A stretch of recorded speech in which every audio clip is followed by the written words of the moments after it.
Masayahin at mapagmahal na centenarian lola sa Mangaldan, Pangasinan, yan daw ang kanyang naging sekreto sa mahabang buhay. Ating kilalanin sa report.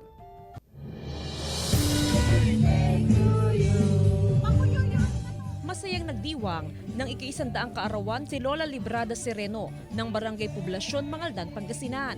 Kasamang lahat ng anak, apo, kaibigan at iba pang mga mahal sa buhay na nagsisilbi niyang lakas at inspirasyon sa araw-araw.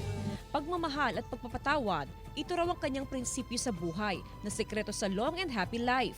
I mean, every time na na may mga disagreements kami magkakapatid, sasabihin niya, huwag kayong mag-away-away.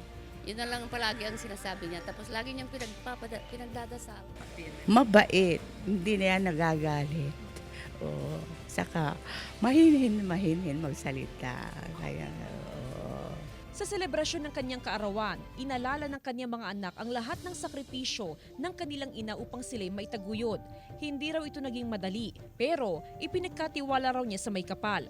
Pananampalataya sa Panginoon, kalaki pang pagsusumikap. Ito raw ang naging daan para mabigyan niya ng magandang buhay ang mga anak.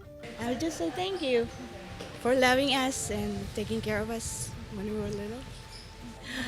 Mang, thank you sa pagpapalaki mo sa amin lahat.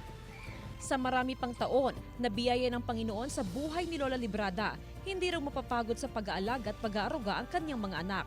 Pasasalamat daw ito sa pagiging strong woman ni Lola Librada.